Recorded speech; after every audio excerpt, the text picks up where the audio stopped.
दोस्तों आज की इस वीडियो में मैं आपको विश्व के प्रमुख वनस्पतियों के बारे में बताऊंगा जिनसे कि घूम घूम के सवाल बनता है इनके अलग अलग नामों से। जैसा कि आपको याद होगा कि हाल ही में मैंने आपको विश्व के प्रमुख वनों के बारे में बताया था। मैंने आपको बताया था कि किस किस अक्षांश में अलग अलग तरीके के वन उगते हैं अलग अलग मौसम के हिसाब से। तो आज मैं आपको 6 से 7 ऐसे वनस्पति बताने वाला हूं जो पूरे विश्व में अच्छी तादाद में उगते हैं और उनसे सवाल भी बनते हैं। तो वीडियो शुरू करने से पहले मैं ये उम्मीद कर रहा हूं कि आपने ये वीडियो देख ली है, क्योंकि अगर देख ली है तो बहुत अच्छी बात है, कॉन्सेप्ट अच्छी तरह क्लियर हो जाएगा। नहीं भी देखी है तो मैं अच्छी तरह समझाने की कोशिश करूंगा। इस लिस्ट की शुरुआत हम करेंगे लिथोफाइट के साथ। अभी जो लिथोफाइट है वो वनस्पति का नाम है। देखिए ऐसी बहुत सारी चट्टानें होती हैं, उनके बीच में जो दरारें होती हैं उनके बीच में उगने वाले पौधों को ही लिथोफाइट वनस्पति कहा जाता है। ये आमतौर पर उन स्थानों पर उगते हैं जहां पर मिट्टी की कमी होती है, जैसे कि खड़ी चट्टानें। खड़ी चट्टान या ढलान में मिट्टी तो आपको मिलेगी नहीं, फिर भी ये उग जाती हैं चट्टानों के अंदर ही, पथरीले क्षेत्र के अंदर। तो इसलिए इनको भी लिथोफाइट कहा जाता है। अब होता क्या है ना कि ये जो पौधे हैं ये अपनी जड़ों को चट्टानों से जोड़ देते हैं और वहीं से पोषक तत्व और पानी प्राप्त करते हैं। बहुत कम मात्रा में करते हैं लेकिन करने की कोशिश करते हैं। मान लो कि चट्टानों से भी उतना नहीं मिलता है, तो ऐसे में जो हवा में नमी होती है और धूल के अंदर जो पोषक तत्व होते हैं उनको खींचते हैं। तो समझ लो कि सर्वाइवल में बहुत आगे होते हैं ये, और कैसे भी सर्वाइव कर जाते हैं लिथोफाइट। अगर आप भारत की बात करोगे तो भारत में जो हिमालय के चट्टानी ढलान है वहाँ पर आपको ऐसे बहुत से पौधे देखने को मिलेंगे। इसके अलावा जो पश्चिमी घाट है और पूर्वी घाट है उनके कुछ ऐसे शुष्क हिस्से होते हैं जहाँ पे सिर्फ चट्टानें होती हैं। अगर इसका उदाहरण देखें तो ऑर्किड और फर्न जैसे इंपॉर्टेंट पौधे जो हैं वो उगते हैं। दुनिया भर की जितनी भी पर्वतीय श्रृंखलाएं हैं, जैसे कि एंडीज पर्वत श्रृंखला हो गई, रॉकी पर्वत हो गया या आल्प्स हो गया, ऐसी प्रमुख जगहों पे चट्टानों के बीच में आपको ऐसे पौधे देखने को मिल जाएंगे। तो लिथोफाइट को आप चट्टानों के साथ ही याद रख सकते हो। तो समझ लो कि चट्टान भी याद हो गई और पौधा भी याद हो गया। दूसरे नंबर पे आता है मेसोफाइट। अब ये जो मेसोफाइट होते हैं ये एक ऐसी मिट्टी में उगते हैं जो न तो ज़्यादा सूखी हुई होती है न ज़्यादा गीली होती है, मतलब उसके अंदर मध्यम नमी होती है। यानी कि ऐसी जगह जहाँ पे साल में सूखा भी पड़ता है और पानी भी आता है। तो ऐसी जगह तो बहुत सारी है। आपके घर के बाहर भी जो पौधे लगे हुए हैं वो भी मेसोफाइट ही हैं। वो इसलिए क्योंकि उनको आप पानी भी देते हो और गर्मियों के मौसम में क्या होता है कि गर्मी भी पड़ती है। तो ऐसी स्थितियों में आप कह सकते हो जो आम पौधे होते हैं, आम कृषि होती है, वो सब मेसोफाइट के अंदर ही आती है। अगर भारत के संबंध में देखा जाए तो भारत के अधिकांश पौधे जो हैं वो मेसोफाइट ही कहलाते हैं, क्योंकि यहाँ पर आपको तरह तरह की मिट्टी मिलेगी, जलवायु मिलेगी और मध्यम नमी वाली मिट्टी भी मिल जाएगी। तो ऐसे में बहुत से पौधे वहाँ आपको उगते हुए नजर आ जाएंगे। आम का पेड़, नीम का पेड़, धान, गेहूं या फिर ऐसे कोई फूल वाले पौधे हो जो होते हैं वो सब मेसोफाइट ही कहलाते हैं। वो ऐसी ही मिट्टी के अंदर उगते हैं। यूरोप, अमेरिका और एशिया के बड़े हिस्से में जो घास के मैदान फैले हुए हैं, जैसे कि प्रेरी मैदान जो उत्तरी अमेरिका के अंदर है, और दक्षिणी अमेरिका का जो पंपास है, यूरेशिया का जो स्टेपी है, हर जगह आपको मेसोफाइट ही देखने को मिलेगा। तो इसका मतलब ये हो गया कि दुनिया भर की कृषि जो होती है उसमें जो नॉर्मल पेड़ पौधे होते हैं जिसमें ज़्यादा पानी की ज़रूरत नहीं होती है या सूखे की भी ज़रूरत नहीं होती है, वो क्या है? मेसोफाइट है। तो मेसोफाइट की तादाद बहुत ज़्यादा है, तो ये आपको क्लियरली याद रखना है। तीसरा जो टाइप आता है वो है हाइड्रोफाइट। अब ये जो है इसके नाम से पता चल जाता है कि हाइड्रो का मतलब है पानी, यानी कि जल। ऐसे पौधे जो सिर्फ जल में ही उगते हैं, जिनको बहुत ज़्यादा जल की ज़रूरत होती है, पानी में ही उगते हैं, जिसको आप जलीय पौधा कहते हो, उससे ही हाइड्रोफाइट कहा जाता है। तालाबों में उगने वाले कमल हो गए, कुमुदनी हो गई, सिंघाड़ा हो गया, इस टाइप के जो पौधे होते हैं जो टोटल पानी के अंदर उगते हैं वो सारे के सारे हाइड्रोफाइट हैं। हाइड्रोफाइट पौधों की कुछ विशेषताएं होती हैं, जैसे कि इनका जो तना होता है वो अक्सर लचीला होता है और हल्का होता है, और साथ ही इनकी जो पत्तियां होती है वो बहुत बड़ी होती है, रिबन की तरह चौड़ी होती है। तो ऐसे पौधे जो हैं वो हाइड्रोफाइट कहलाते हैं, क्योंकि टोटल पानी के अंदर होते हैं, पानी की कोई कमी नहीं होती है। तो जहां पे भी आप पानी वाले पौधे देखोगे पहचान लोगे। तो 3 टाइप के पौधे हो गए। एक तो लिथोफाइट है जो चट्टानों के बीच में उग रहे हैं, बहुत ही कम नमी के साथ, बहुत ही कम पोषक तत्वों के साथ, जड़ें जोड़ के। दूसरा जो है वो आपका मेसोफाइट है, जो कि नॉर्मली हर मिट्टी के अंदर उगता है, जहां पर ना ज़्यादा आपको पानी मिले ना ज़्यादा सूखा मिले, मीडियम होना चाहिए, वो मेसोफाइट है, हर जगह फैला हुआ है। और तीसरा हाइड्रोफाइट, जहां पर पानी ही पानी हो।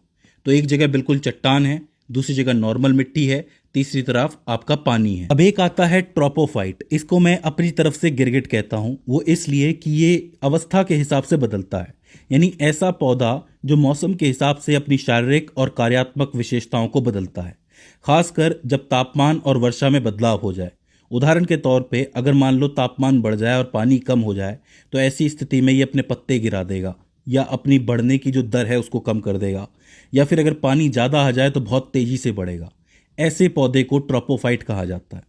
भारत में उष्णकटिबंधीय पर्णपाती वन जो होते हैं वो इसका प्रमुख उदाहरण है। जब भी सूखा पड़ता है तो ये पेड़ अपने पत्ते गिरा देंगे, अपनी दर को रोक देंगे, बढ़ने की दर जो है, क्योंकि पानी की आवश्यकता ज़्यादा होती है तो पानी होता नहीं है। अगर ऐसा ही चलता रहा तो पेड़ मर सकता है, तो अपने आप को बचाने के लिए क्या करते हैं ये लोग, पत्ते गिरा देंगे या फिर बढ़ने की दर ही कम कर देंगे। शीशम, शीशम जैसा पौधा जो है वो यही करता है, आप लोग देखोगे। साल का पेड़, उसमें भी यही होता है। तो ऐसे पौधे क्या करते हैं, ऋतु के हिसाब से अपनी पत्तियां गिरा देंगे। अब देखो, समझने वाली बात है कि ऐसे पौधे उस जगहों पर ही उगते हैं जहां पर मौसम एक जैसा नहीं रहता। कभी तो बहुत बारिश हो जाएगी, कभी ओले गिर जाएंगे, कभी सूखा पड़ जाएगा, तो फिक्स नहीं रहता। वहाँ की जलवायु बदलती रहती है। अब ये जलवायु जो है फैक्ट्रियों की वजह से भी बदल सकती है, किसी पर्वत श्रृंखला की वजह से बदल सकती है। मतलब इसके मैनमेड कारण भी हो सकते हैं और नेचुरल कारण भी हो सकते हैं जलवायु बदलने के। तो इस हिसाब से पौधों को भी बदलना पड़ता है। तो ट्रोपोफाइट जो है एक तरीके का गिरगिट है, आप समझ लो। अगर आप विश्व की बात करोगे तो अफ्रीका, दक्षिण अमेरिका, एशिया और ऑस्ट्रेलिया के ऐसे बहुत से हिस्से आपको मिल जाएंगे जहां पर पत्ते गिराने वाले पौधे होते हैं, पर्णपाती वन होते हैं।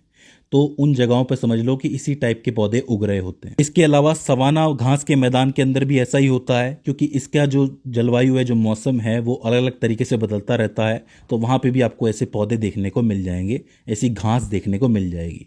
तो ये सारे के सारे क्या हैं, ट्रोपोफाइट हैं। इसके बाद आते हैं जेरोफाइट। अब ये जेरोफाइट क्या होते हैं? जेरोफाइट ऐसी परिस्थितियों में उगते हैं जो सबसे खतरनाक होती है, मतलब जहाँ पर पौधे हो ही नहीं सकते, जैसे कि रेगिस्तान या अर्ध रेगिस्तान जैसी जगहों। आपको नाम याद आ गया होगा, कैक्टस। कैक्टस जैसे जो पौधे होते हैं वो ऐसी जगहों पे उगते हैं। पानी की भयंकर कमी होती है, गर्मी बहुत ज़्यादा होती है। इन सबको झेलने के बाद भी ये सरवाइव कर जाते हैं, इसलिए इनको जेरोफाइट कहा जाता है। अगर आप भारत में राजस्थान, गुजरात और दक्कन के पठार देखोगे तो यहाँ आपको जेरोफाइट मिलेंगे, जैसे कि नागफनी जिसको आप कैक्टस कहते हो, बबूल हो गया, खेजड़ी का नाम अगर आपने सुना हो। ये सब कांटेदार झाड़ियाँ हैं विभिन्न तरीके की। तो ये जो सारी हैं सब जेरोफाइट कहलाती हैं। वहीं अगर आप विश्व की बात करोगे तो विश्व में भी ऐसे स्थान हैं जैसे सहारा हो गया, अटाकामा हो गया, या फिर अरब प्रायद्वीप हो गया, ऑस्ट्रेलिया के रेगिस्तान हो गए। यहाँ पे आपको बहुत से कांटेदार झाड़ियाँ मिलेंगी। वो सब की सब क्या हैं, जेरोफाइट है। तो ये भी अलग से याद हो जाएगा। एक जो चट्टानों के बीच में कम नमी के साथ हो रही है उसको लेथोफाइट कहेंगे। एक जो बीच रेगिस्तान की मिट्टी में उग रहा है वो कौन सा है, जेरोफाइट है। तो दोनों में अंतर भी कर सकते हो आप इस तरीके से। इसके बाद आता है क्रायोफाइट। अब ये जो क्रायोफाइट है ये इंट्रोवर्ट टाइप का होता है। क्रायोफाइट से मेरा मतलब ये नहीं कि रोने वाला पौधा है, ये क्राय नहीं करता है। ठंडी से ठंडी जगह जो इसको मिले, खासकर जो आपके टुड्रा क्षेत्र होते हैं, जो आपके ध्रुवीय क्षेत्र होते हैं, मैंने आपको बता रखा है, जहाँ पर ग्लेशियर्स होते हैं, उन तापमानों पर उगने वाले जो पौधे होते हैं वो सब क्रायोफाइट कहलाते हैं। मैं अपनी भाषा में इनको इंट्रोवर्ट कहता हूँ, वो इसलिए क्योंकि ये सबसे अलग थलग जा करके रहते हैं, मतलब बीच से बिल्कुल ऊपर, या तो ऊपर की तरफ जाएंगे या नीचे की तरफ जाएंगे, उनको क्रायोफाइट कहा जाता है। अगर आपने लाइकेन या फिर काई का नाम सुना हो, ये दोनों के दोनों क्रायोफाइट का ही एक उदाहरण है, क्योंकि ये ठंडे जलवायु के अंदर पैदा होते हैं। अगर आप भारत की बात करोगे तो भारत के कुछ ऊंचाई वाले क्षेत्र हैं जहां पर बर्फबारी होती है, वहां पर आपको ऐसे पौधे देखने को मिलेंगे। जैसे कि कश्मीर की कुछ ऐसी जगह हैं जहां पे बहुत ज़्यादा बर्फ पड़ती है, यहाँ आपको ऐसे पौधे देखने को मिलेंगे। एक बात याद रखना कि इनसे बहुत घने जंगल पैदा नहीं होते हैं, पर ये अपने आप को फैला लेते हैं। पूरे विश्व की बात करोगे तो उत्तरी कनाडा हो गया, अलास्का हो गया, रूस हो गया, स्कैंडिनेविया हो गया। इसके अलावा जो पोल्स के इलाके हो गए, जो नॉर्थ पोल है, साउथ पोल है, तो पोल से थोड़ा नीचे आपको आर्कटिक सर्कल मिलेगा, अंटार्कटिक सर्कल मिलेगा। ऐसी जगहों पर भी आपको ऐसे पौधे देखने को मिल जाएंगे। तो इनको आप क्रायोफाइट कहोगे। सबसे ठंडे इलाके में क्रायोफाइट होता है, सबसे गर्म इलाके में जेरोफाइट होता है। चट्टानों में लिथोफाइट होता है, पानी में हाइड्रोफाइट होता है, हमारे आसपास कौन सा होता है, मेसोफाइट होता है। आखिर में आपका आता है हेलोफाइट। ये वो पौधे होते हैं जो उच्च नमक सांद्रता वाली मिट्टी के अंदर पैदा होते हैं। कहने का अर्थ ये होता है कि समुद्र के किनारे जो दलदल बन जाते हैं, तटीय दलदल होते हैं, खारे रेगिस्तान होते हैं, वहाँ पर ये पौधे उगेंगे। जैसे कि सुंदरबन डेल्टा की बात कर लो, वहाँ पे आपके मैंग्रोव वन उगे हुए हैं, सब के सब खारे पानी के पौधे हैं।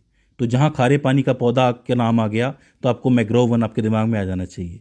ये भाई समुद्र के किनारे उग रहे हैं या फिर किसी नमक भरे रेगिस्तान के अंदर उग रहे हैं, सब के सब हेलोफाइट कहलाएंगे। तो याद रख लेना, जहां जहां आपको नमक वाली झीलें या फिर पूरा नमक का रेगिस्तान, जैसे कि कोई नमक की नदी बह रही है, सांबर का इलाका है राजस्थान के अंदर, या फिर समुद्र का जो इलाका है, वहां पर आपको कौन से पौधे देखने को मिलेंगे? हेलोफाइट देखने को मिलेंगे। ये भी पानी के ही होते हैं, लेकिन नमकीन पानी के होते हैं, याद रखना। तो हाइड्रोफाइट पानी का है, हेलोफाइट जो है वो नमकीन पानी का है। तो इस तरीके से ये 7 प्रकार के वनस्पति होते हैं जिनको आप बांट सकते हो। मुझे उम्मीद है कि ज़्यादातर वनस्पति इसी के अंदर आपके कवर हो जाते हैं, जिससे कि आपको आगे दिक्कत ना हो। दोस्तों, मुझे उम्मीद है कि आपने इस वीडियो से कुछ ना कुछ नया ज़रूर सीखा होगा। इसके बाद भी इस वीडियो के अंदर आपको कोई क्वेरी आती है, कोई दिक्कत आती है, तो आप हमें कमेंट सेक्शन के अंदर बता सकते हैं।